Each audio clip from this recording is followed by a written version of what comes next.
What's up, everybody? It's Legal Tender. I'm back in the building. I'm back in the vote. I pulled out some notes and some coins to make a new video. As always, I want to start off by thanking everybody for supporting the channel. Thank you for the love and thank you for the support. Thank you, thank you, thank you. If you are a fan of numismatics, if you're a fan of paper currency, if you are just getting into the hobby of numismatics, stay rocking with me, stay rocking with the channel. Every Tuesday is Legal Tender Tuesday, and I will be making a new episode every week speaking about something new, different, or interesting within the realm of numismatics. If you have any questions, comments, or input, please put it down in the comment section. I read everything and I respond back as soon as possible. Throughout this episode, if I say something that isn't 100% accurate or it's a little different from what you know, please let me know via the comments. I will go back, hit the books, and make sure that I have the right information moving forward. All right, with that being said, let's welcome the newest members to the family. All right, so from my recent check, we are currently at 974 subscribers.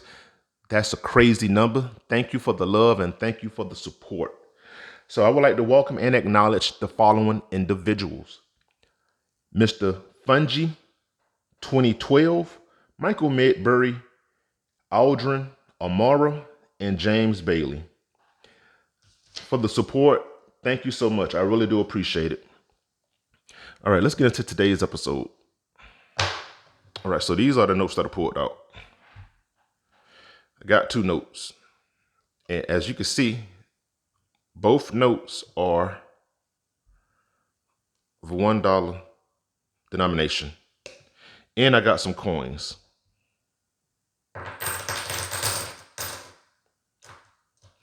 And this is the coin that I got. If you can see.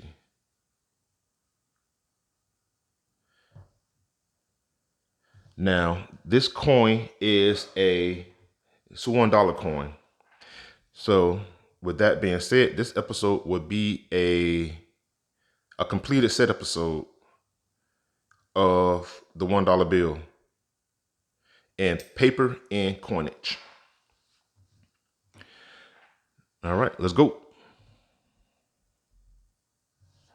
Okay, so the United States $1 bill, sometimes referred to as a single, has been the lowest value denomination of United States currency since the discontinuation of the U.S. fractional currency notes in 1876. And I'm really glad that it is worded that way, because I was thinking that the $1 bill isn't the smallest printed currency ever or minted, because with the coins, you have, dimes, nickels, quarters, and things like that. But in being printed, the lowest denomination is fractional currency. And I know because I have a 25-cent that was gifted to me, a 25-cent fractional piece. And I know for a fact that there are 50-cent pieces as well. But since the discontinuation of fractional currency in 1876, the $1 bill has been the smallest monetary note printed. Now, on the $1 bill, you have an image of the very first president, George Washington. And this is an image. Zoom in a little bit. And this is an image of him from a painting from 1796 by painter Gilbert Stuart. As you can see, he is currently featured on the obverse of the $1 bill. And on the reverse, you have an image of the Great Seal. Now, the $1 bill has the oldest overall design of all U.S. currency currently in use. The reverse of the design debuted in 1935 and the obverse in 1963 when it was first issued as a Federal Reserve note. All notes prior to that were either silver certificates or United States notes, not gold certificates, because the $1 denomination was never printed in a gold certificate. Only silver. Now, in 1963, the Federal Reserve note first debuted the $1 denomination. And I still think that's kind of crazy how this note is from let me see if you actually get the series year. This has a series year of 1928. when all U.S. currency was reduced in size, but the Federal Reserve note first debuted the $1 bill in 1963. That's interesting. Now, the composition of the $1 bill is 25% linen and 75% cotton. Now, this blend makes the note more difficult to counterfeit, as well as increasing its lifespan and durability. Now, as of December 31st, 2018, the average lifespan of a $1 bill is 6.6 years before it has to be replaced due to wear and tear and no longer being able to be used. Now, the first note that we are speaking about is the large size note, i.e. the horse blanket. Now, the dimensions of this note is 7 3/8 by 3 1/8 inches. And it's a whole reason why it is called a horse blanket, because of the size. It is just a very large note. So they just nicknamed it the horse blanket because it covers this size bill. Now, there have been a lot of iterations and variations of large size notes, and got a couple key years that I'll be speaking about. So in 1862, the very first large size note that was issued was officially a legal tender United States note with the portrait of Simon P. Chase, the Secretary of Treasury, and he served under the President of Abraham Lincoln. We got Mr. Chase right here. Zoom in a little bit. We got Chase right there, and this identifies that it is a United States note legal tender with a red Treasury seal, and we see the red serial number. The detail on the reverse of the note is very, very beautiful. I want to get away from saying ornate because anytime there's a intricate pattern, is always ornate, but it is a very detailed, intricate pattern in the back, and it really leads to it just being beautiful. Now, in 1869, the note was redesigned again. Well, it was redesigned for the first time, and now it has an image of George Washington on the vignette. And also, if you look to the left, it is stated that this is Christopher Columbus as he is looking toward land. Another not silver certificate, another legal tender United States note via the red Treasury seal and red serial numbers. Now, in 1874, the series of 1869 United States note was revised. Changes on the obverse included removing the green and blue tinting and adding a red floral design to complete the design. In 1880, the red floral design I just spoke about was removed with some other design features to include a large red seal as well.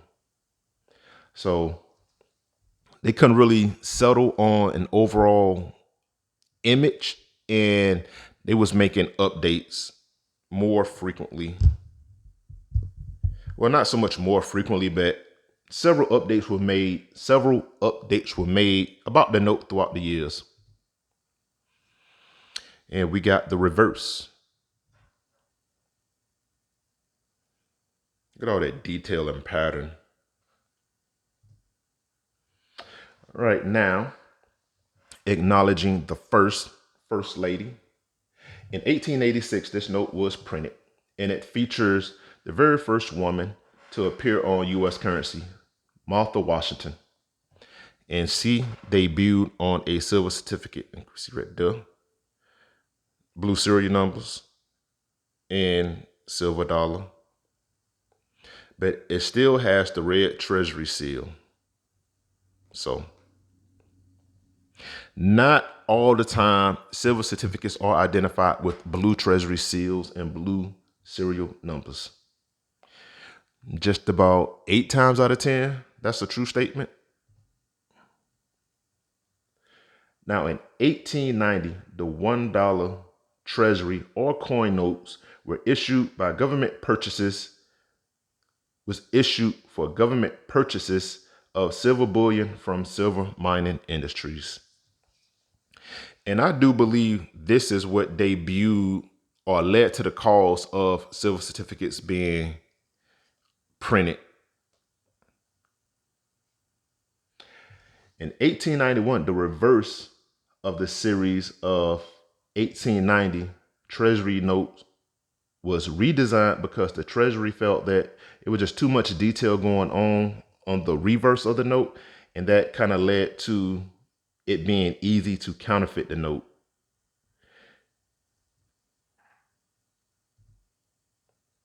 Now, this is from what I've noticed, this note gets a lot of hype and buzz, and I can see why. It's a very detailed note. This is the educational series, and this note debuted in 1896. It's a silver certificate, and it's a very artistically beautiful note because there's a lot going on. It's almost like a story is being told. You have a woman right here. I would just call her Lady Liberty, teaching or educating a young youth, pointing toward the George Washington Monument with Capitol Hill in the back. We have some script right here. Laurels, just the detail of the note, the borders around it, blue serial numbers up top. If you was to getting this note period is a worthwhile addition to your collection. But with a serial number that low, you definitely got some on your hands right though. And that is the educational series. See, it's a whole lot of notes. And all these are large size notes that were actually printed back in the days. This is the reverse of the note right here of the educational series. I feel like I'm talking really fast and going through it because I don't want this to be a long video. But speaking about a lot of large size notes. Now in 1899, the $1 was again redesigned. The redesigned note was called the Black Eagle Silver Certificate. Now on the obverse, it featured an image of the U.S. Capitol behind a bald eagle perched on an American flag with a small portrait of Abraham Lincoln to the left and Ulysses Hiram S. Grant on the right. Silver certificates identified with a blue Treasury seal and blue serial numbers. And that large blue numeral right there. This is a nice looking note. I would love to get a note like this. I don't have this, and I see why it get all the hype and acclaim that it does. I just think it's something about the dark shading and then the light blue that pop up from it. If you got a silver certificate, Black Eagle, let me know and how much you paid for it. Now in 1917, the obverse of the $1 United States note was changed slightly with the removal of the ornamental frame that surrounded the serial numbers. Probably this part right here. The framing. And this is the reverse of the Black Eagle Silver Certificate. Now in 1918, the only large size Federal Reserve note was issued as a Federal Reserve bank note, not to be confused with a Federal Reserve note. Each note was an obligation of the issuing Federal Reserve Bank and could only be redeemed at the corresponding bank. Now, 1923, both the $1 bill, both $1 United States notes and silver certificates were redesigned.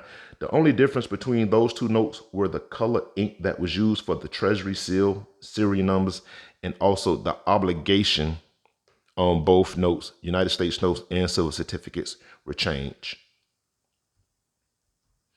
Now, as we get into small size notes. Now, the dimensions of this note is 6.14 inches in length and 2.61 inches in width. The first small size $1 silver certificate is commonly known as a funny back because the back looks a little funny. And that's pretty much the only reason why they call it a funny back. Now, in 1928, all currency was reduced in size. The first $1 bill were issued as silver certificates. The treasury seal and serial numbers were dark blue, and the obverse was nearly identical to the large size note, along with the wording as well. Now, if you look, excuse me, I'm fighting the cold, man. I'm fighting the cold. But every Tuesday is Legal Tender Tuesday. So here you go. Now, as you can see, the vignette or the images pretty much look identical because they are identical. And the wording was just about the same as well.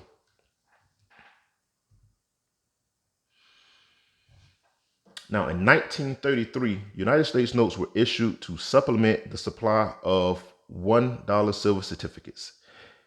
Its treasury seal and serial numbers were red, and there were different wording on the obverse of the note. However, it was realized that there would be no real need for these notes, and production was stopped.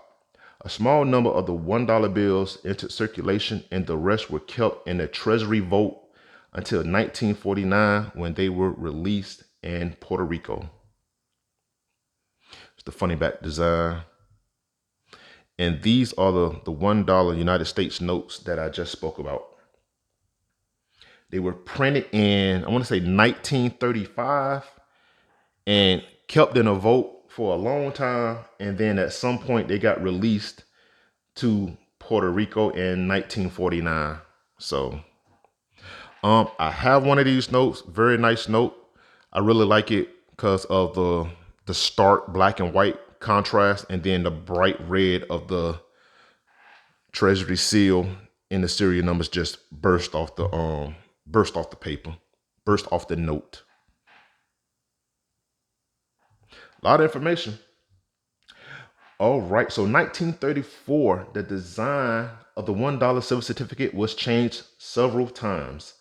This occurred with the passage of the Silver Purchase Act, and the obligation was changed under the image of George Washington.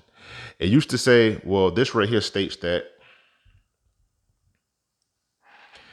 the debt clause and the obligation, $1 in silver payable to the bearer on demand. And that changed to just $1 payable to the bearer on demand.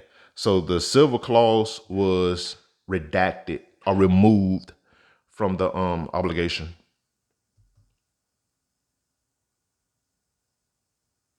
And as we see, the obverse and the reverse.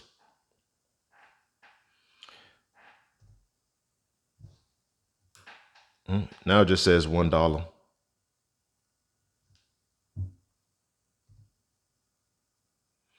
That's what we got.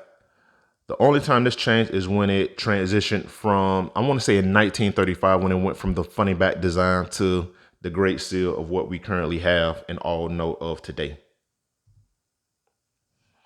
All right, next we have coins.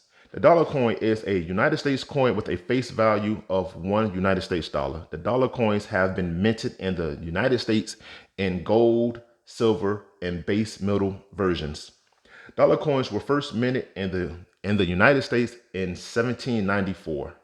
Now, however, dollar coins have never really been popular with the public, only with collectors, despite efforts by the US government to promote their use because of the overall cost of printing paper currency.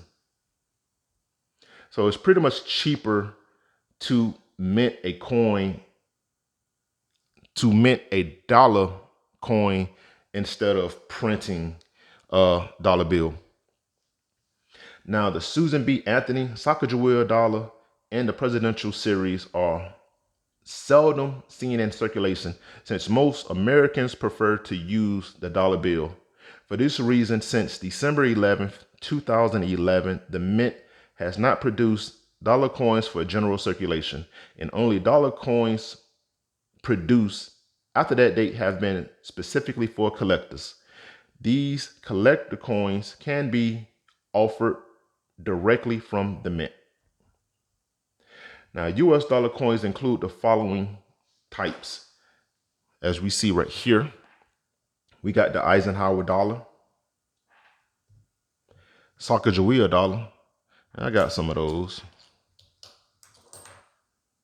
Sacagawea coin right here. Really can't see it. All right, we're in the 20-minute territory. I don't like that, but it's a lot of information. We got the Sacagawea dollar, Susan B. Anthony dollar, and presidential dollars, along with some other newly minted dollar coins. American Innovation Series as well. Other notable dollar coins include the Morgan dollar, the Peace dollar, and the American Silver Eagle. Susan B. Anthony right though. I got a few presidential coins, and I want to complete this set. All right, let's get into some fun facts right fast. Fun facts. All U.S. paper currency is printed at the Bureau of Engraving and Printing, and all coins are minted at the United States Mint. Now, there are only two printing facilities, the one in Washington, D.C., and the other is in Fort Worth, Texas. There are 4 U.S. mints, one in Philadelphia, one in Denver, one in San Francisco, and the last one is at West Point, New York. All right, this video got some size on it, but it was mostly taken up by the large size notes. Not so much small size note, and a little bit of information about the coins as well. But that's what we got for this one. All right, that's all we got.